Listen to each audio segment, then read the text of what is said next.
ماشاء اللہ لا حول ولا قوة الا باللہ العلی العظیم اعوذ باللہ من شر الشیطان اللعین الرجیم بسم اللہ الرحمن الرحیم الحمد للہ رب العالمین والعاقبۃ للمتقین والجنۃ للموحدین والنار للعاصین ثم الصلاة والسلام على سیدنا ونبینا ایھا الذین آمنوا اوصیکم عباد اللہ ونفسی بتقوى اللہ اتقوا اللہ فإن خیر الزاد التقوى۔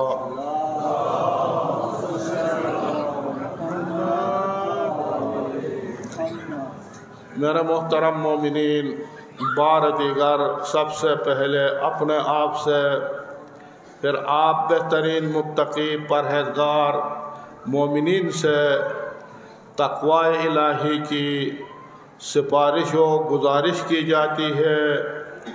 ہمیشہ اپنی زندگی میں نجی پہلو اور معاشرتی پہلو میں اللہ کی تقوی کو اپنائیے، اور یہی تقوی الہی بہترین توشہ آخرت ہے۔ میرے محترم مومنین، یہ مہینہ قرآن کا مہینہ ہے، رمضان ہے، اور اسی مہینہ میں قرآن کو اتارا گیا۔ مولا امیر المومنین آئندہ زمانے کے بارے میں قرآن کے حوالے سے، اسلام کے حوالے سے، مساجد کے حوالے سے اور مساجد میں آنے والے نماز پڑھنے والوں کے حوالے سے فرمایا۔ یہ مولا امیر المومنین کا فرمان ہے، یاتی علی الناس زمان، لوگوں کے اوپر ایک ایسا زمانہ آ جائے گا، لا یبقی من القرآن الا رسمہ، قرآن سے کچھ بھی باقی نہیں ہوگا، فقط رسمہ خوشخطی نقوش باقی ہوگا، وَمِنَ الْإِسْلَامِ إِلَّا اسْمُهُ، اسلام سے کچھ بھی باقی نہیں ہوگا، فقط نام ہوگا۔ وَمَسَاجِدُهُمْ يَوْمَئِذٍ عَامِرَةٌ، اس زمانے میں مساجد تعمیر ہوگی، بڑے بڑے من البنا، بنا سے بہت اونچے اونچے عمارتیں ہوگی، خراب من الہدا، لیکن وہ مساجد ہدایت سے خالی ہوگی، وسکانها وعمارها، اور ان مساجد میں رہنے والے، عبادت کرنے والے، نمازی، وعمارها، ان مساجد کو بنانے والے، شر اہل الارض، زمانے کے شریر ترین لوگ ہوں گے، منہم تخرج الفتنہ، انہی لوگوں میں سے جو مسجد میں آتے ہیں، ان لوگوں میں سے فتنہ انہی سے نکلیں گے، فتنہ کے مرکز ہوں گے، وَإِلَيْهِمْ تَاوِي الْخَطِيَّةُ، اور ہر خطا، ہر گناہ ان کی طرف لوٹ جائے گا، اور یہ ہر گناہ کا مرکز ہوں گے۔ یہ خطبہ کا ترجمہ۔ یقیناً مولا کا فرمانا یہ کہ قرآن گھروں میں بھی رکھا جائے گا، قرآن، لیکن قرآن کے جو معانی ہیں، مفاہیم ہیں، قرآن کا جو تفسیر ہے، عمل ہے، قرآن کا جو فلسفہ ہے، حکمت ہے، قرآن نے جو نظام دیا ہے، قرآن نے جو اصول دیا ہے، وہ اصول کے اوپر کوئی عمل نہیں کرے گا۔ اور یقیناً اسلام کے حوالے سے ظاہراً دیکھنے میں مسلمان بھی ہوں گے، مومن بھی ہوں گے، لیکن دل جو ہے، قلوب ان کے ایمان سے خالی ہوگا، تقوی سے خالی ہوگا، اسلام سے خالی ہوں گے۔ اور اسی طرح مسجد میں آنے والے نمازی، نماز پڑھنے والے نماز بھی پڑھیں گے، ذکر بھی کریں گے، ورد بھی کریں گے، روزے بھی رکھیں گے، تسبیح بھی گنیں گے، لیکن مسجد میں ہوں گے، ان کے بدن، ان کے جسم مسجد میں ہوگا، ان کے دل باہر ہوگا۔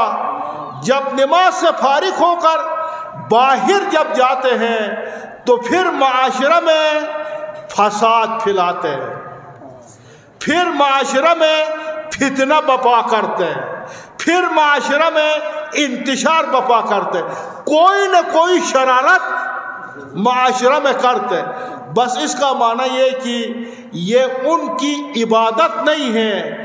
اگر عبادت ہوتی، مسجدوں میں آنا، آ کر تسبیح کا ذکر کرنا، نمازیں پڑھنا، روزے رکھنا اگر عبادت ہوتی تو یہ عبادت ان کو فتنوں سے باز رکھتا۔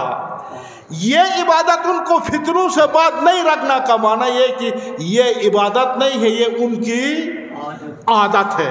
عاقبت بخیر شونی پارا بلند صلوات۔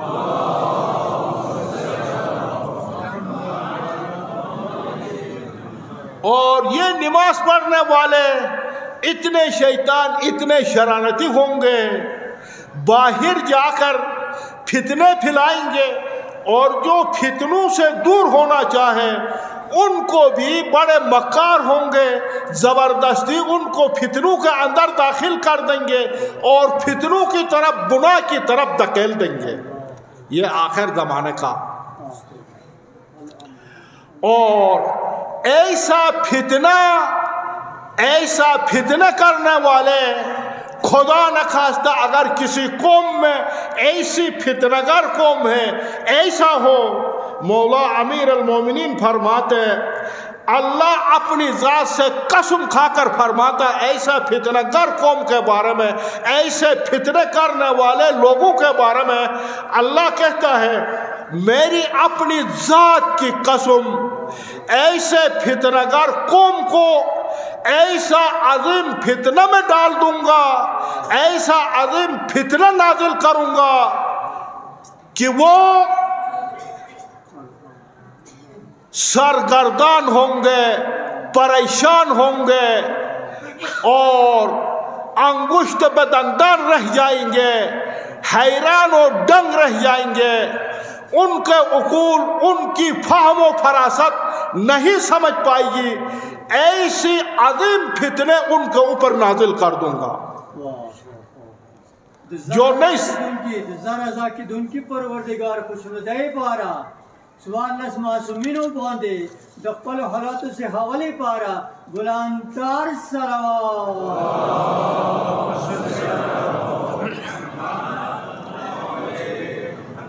اگر کوئی فتنہ گر ہو، فتنہ چاہے تو ایسے بڑے فتنے میں انہیں مبتلا کر دوں گا، ایسا عظیم بڑا فتنہ نازل کروں گا کہ وہ نہیں سمجھ پائیں گے، حیران ہو جائیں گے، کہیں گے ہم کیسے فتنے میں مبتلا ہو گئے۔ اب اس حدیث کے روشنی میں ضلع کرم کے خاص شیعہ ہو، خاص سنی ہو، سب کو میں یہ دعوت فکر دیتا ہوں، آئیے اے ضلع کرم کے اہل سنت اور شیعہ بھائیوں، دیکھو، غور کرو، فکر کرو، سوچو کہ یہ اس قسم کے فتنہ جو اس وقت ضلع کرم میں بپا ہے، اتنی مدت سے ایک دوسرے کے بچوں کے اوپر رحم نہیں کیا گیا، خواتین کے اوپر رحم نہیں کیا گیا، قتل کیا گیا، اور 6 مہینے سے ایسے ظالم حکمران مسلط ہو چکے ہیں، 6 مہینے سے راستے بند ہیں، شیعہ بھی تکلیف میں ہیں، سنی بھی تکلیف میں ہیں۔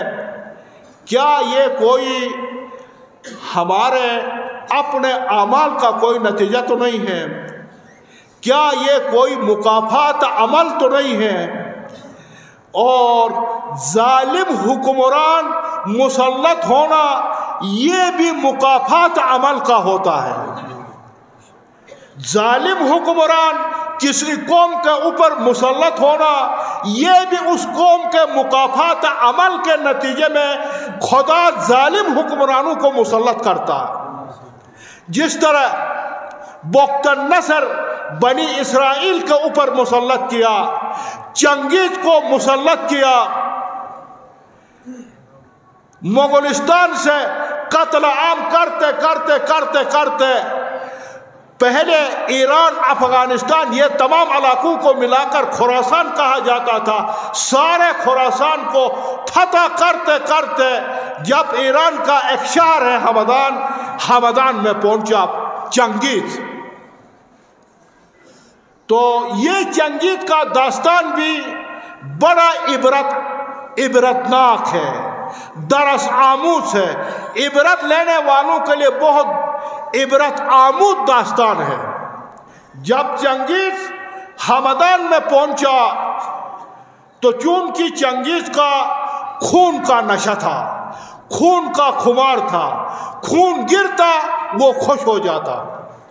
اب جب ہمدان پہنچا، یہ پورا علاقہ کو فتح کرتے کرتے ایران کے شہر ہمدان پہنچا، تو ہمدان والوں نے جنگ نہیں کی، تلوار ہاتھ میں نہیں لیا، اس کا استقبال کیا. بڑے چھوٹے بزرگان، علماء، سیاستدان، عمائدین سب نے چنگیز کا استقبال کیا. تو چونکہ چنگیز کے لیے قتل عام کا موقع نہیں دیا، چنگیز خون کا خمار اس کے پاس تھا، تو اس نے ایک سوال کر ڈالا ہمدان والوں سے، کہا میں آپ سے ایک سوال کرتا ہوں، اگر اس کا آپ نے ٹھیک جواب دے دیا آپ بچ جائیں گے، اگر جواب صحیح نہیں دیا سب کو قتل کر دوں گا اور خون کے ندیاں بہاؤں گا. تو وہ سوال یہ تھا. اس نے ہمدان والوں سے کہا یہ بتاؤ کہ میں اتنے جناب علی یہ سارے علاقوں کو فتح کرتے ہمدان تک پہنچا، آیا یہ طاقت مجھے خدا نے دی ہے یا خدا سے ہٹ کر میری اپنی ذاتی طاقت ہے؟ اس کا جواب دے دو. اب سارے عمائدین، علماء، سیاسی شخصیات، بزرگان، مشران حیران تھے. ابھی جواب ان سے نہیں ہو رہا تھا. اگر وہ سمجھ رہے تھے اگر ہم کہیں یہ طاقت خدا کی طرف سے ہے، ہو سکتا ہے چنگیز کا منظور جو ہے وہ اپنی طاقت ہو، پھر ہمارا جواب صحیح نہیں ہوگا، پھر قتل کر دے گا. اگر ہم کہہ دیں کہ جناب علی یہ نہیں آپ کی طاقت ہے، ہو سکتا چنگیز کا منظور جو ہے وہ خدا کی طرف، پھر بھی ہمارا جواب جو ہے وہ غلط ہوگا تو قتل کر دے گا ہمیں. تو ادھر کسی کے پاس جرأت نہیں تھی اس سوال کا جواب دے دے، ان سے جواب نہیں بن رہا تھا. تو ادھر ایک دانا چرواہا بیٹھا تھا. اس نے کہا اے چنگیز، اگر آپ اجازت دے دیتے ہیں تو آپ کے سوال کا میں جواب دے دوں گا. ادھر کے عمائدین سے، مشران سے، بزرگان سے، علماء سے بھی اجازت لے لیا. اگر آپ لوگ مجھے اجازت دے دیتے ہیں تو میں اس کا جواب دے دوں گا. کہا دے دو. اس چرواہے نے کہا اے چنگیز، یہ آپ کے لیے خدا کی دی ہوئی طاقت نہیں ہے. کیوں؟ آپ خدا کا نمائندہ نہیں ہیں، آپ خدا کا پیغمبر نہیں ہیں، آپ خدا کا ولی نہیں ہیں. خدا کی طاقت جو ہے اولیاء خدا کے ساتھ ہوتی ہے، اس لیے یہ طاقت جو ہے آپ کو خدا نے نہیں دی ہے. اور آپ کی ایک فرد ہونے کی حیثیت سے آپ کی ذاتی طاقت بھی نہیں. کیوں؟ اس لیے آپ بھی ہم جیسا ایک فرد ہے، ایک فرد میں اتنی طاقت نہیں ہوتی، بلکہ یہ جو طاقت آپ کو دی گئی ہے ہمارے اعمال نے آپ کو طاقتور بنایا ہے.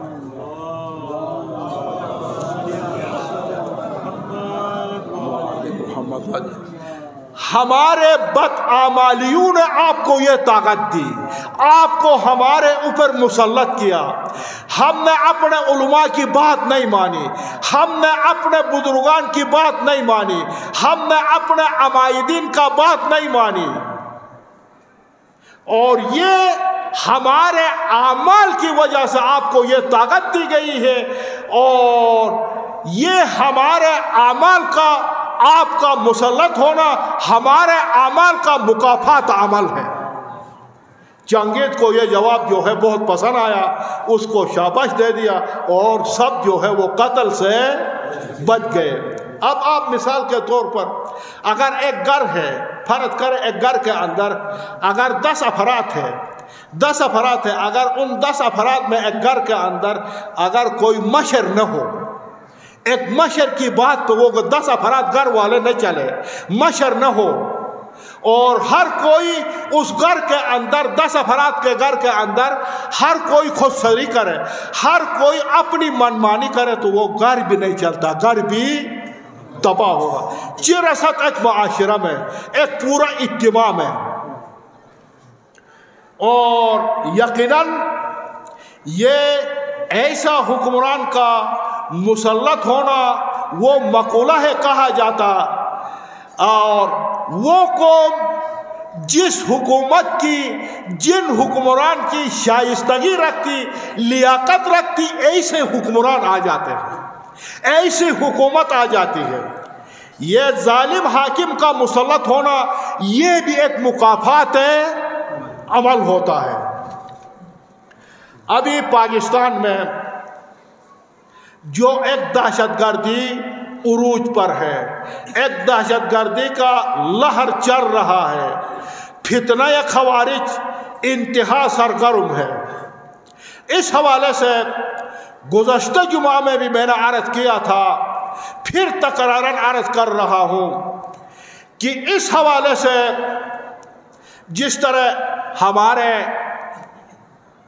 پارلیمنٹ کی سلامتی کمیٹی نے اجلاس بلایا، انہوں نے اس دہشت گردی کے خلاف، فتنہ خوارج کے خلاف سختی سے نمٹنے کی پالیسی اپنائی، مہم چلانے کی پالیسی اپنایا، اور ہم ان خوارج کے خلاف، ان دہشت گردوں کے خلاف مہم میں، پالیسی میں ہم ریاست کے توری قوم شانہ بشانہ کھڑی ہے، اور یقیناً ہم پہلی سے ہمارا قومی نظریہ، ہمارا مذہب کا نظریہ پہلے سے ہم کہتے آئے ہیں کہ یہ خوارج اسلام کے لیے بھی نقصان دہ ہے، مسلمانوں کے لیے بھی نقصان دہ ہے۔ ہم شیعیان حیدر کرار کربلا سے اب تک ان خوارج کے ساتھ نبر آزما رہے ہیں، لڑتے رہے ہیں، اور آج پاکستان کو، حکومت کو، پاکستانی قوم کو آج سمجھ میں آ گیا کہ خوارج جو ہے ملک کے لیے بھی نقصان دہ ہے، مسلمانوں کے لیے بھی نقصان دہ ہے۔ اور ہم اس حوالے سے اس پالیسی میں، ہماری پالیسی بھی یہی ہے، ہمارا نظریہ بھی یہی ہے، ہماری قومی پالیسی بھی یہی ہے۔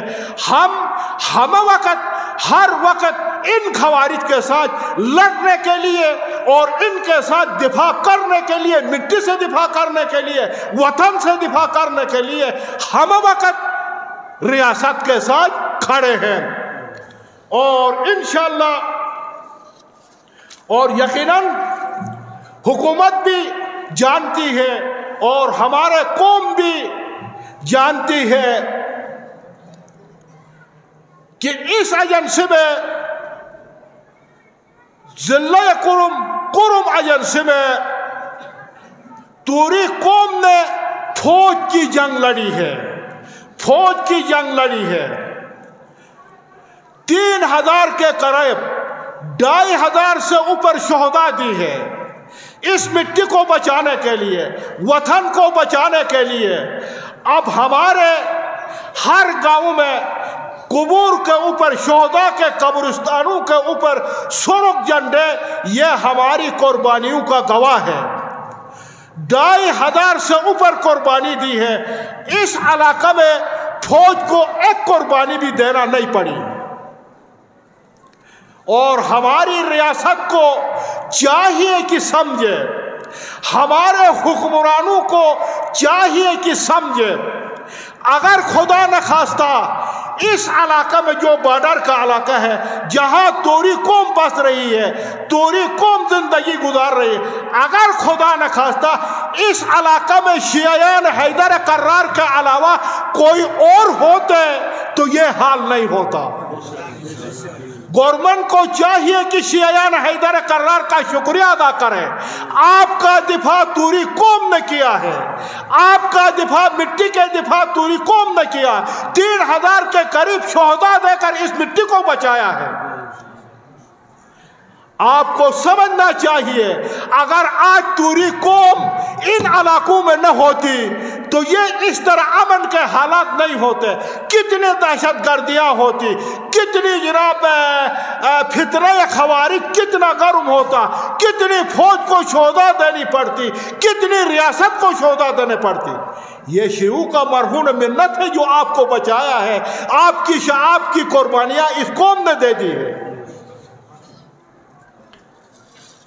اور لیکن افسوس سے یہ کہنا پڑتا ہے ہمارے پاس جو کچھ ہے اسلحہ ہے یہ بھی ریاست کا ہے. یہ کبھی بھی نہ شیعیان حیدر کرار میں نہ خودکشی ہے, نہ دہشت گردی ہے, نہ ملک سے بغاوت ہے. ہمیشہ ہمارے پاس جو کچھ ہے ان خوارج کے خلاف استعمال ہوا, دہشت گردوں کے خلاف استعمال ہوا. یہ توری قوم ایک رضاکار فوج ہے ریاست کی. یہ توری اسلحہ ریاست ہی کا اسلحہ ہے. خوارج کے خلاف یہ استعمال ہوتا, کبھی بھی ریاست کے خلاف یہ استعمال نہیں ہوا. لیکن یہ ہمارے حکمران, ہماری ریاست ان چیزوں کو, باریک چیزوں کو سمجھنے سے قاصر ہے, نہیں سمجھ پا رہی ہے. اور اب ایسی قوم جس قوم نے 3,000 شہداء دیا ہو, اب 6 مہینوں سے راستے جو ہے وہ بند ہے. اور حکومت کا یہ جواز ہے, کہنا ہے یہ شیعہ سنی تنازع ہے, شیعہ سنی جنگ کی وجہ سے اس طرح ہے. ایسا نہیں ہے. شیعہ سنی جنگ 1 دن 2 دن 1 ہفتہ 2 ہفتہ 6 مہینہ تک نہ شیعہ نہ یہ کوئی شیعہ سنی جنگ نہیں ہے, بلکہ یہ حکومت کی, حکمرانوں کی جابرانہ ظالمانہ پالیسی ہے جو راستوں کو بند کیا ہے. اور میں اہل سنت بھائیوں سے بھی میں یہی مرکز سے میں ان سے بھی گزارش کروں گا, میرے اہل سنت بھائی جو ہمارے ساتھ آپ بھی محاصرہ میں ہیں, جو ہمارے ساتھ آپ بھی تکلیف اٹھائی ہے, آپ بھی تکلیف میں ہے, آپ کے لیے بھی راستے بند ہیں. آ جاؤ, پارچنار قرم ایجنسی کا ہیڈ کوارٹر ہے, ہمارے مرکز آ جاؤ, پارچنار آ جاؤ. ادھر سے ہم سب شیعہ سنی مل کر حکومت سے مطالبہ کریں. یہ کوئی شیعہ سنی جنگ نہیں ہے, یہ حکومت کی غلط پالیسی ہے, یہ حکومت کی جابرانہ پالیسی ہے, یہ حکومت کی ظالمانہ پالیسی ہے. ہم مطالبہ کرتے اس ظالمانہ جابرانہ پالیسی کو ختم کر کے راستوں کو کھول دیا جائے. اور یقیناً یہ حکمرانوں کی, ریاست کی غلط پالیسیوں کی وجہ سے, جابرانہ پالیسیوں کی وجہ سے, ظالمانہ پالیسیوں کی وجہ سے پاکستان کا وجود خطرے میں پڑ رہا ہے. خدا را ایسی غلط پالیسیاں مت بناؤ.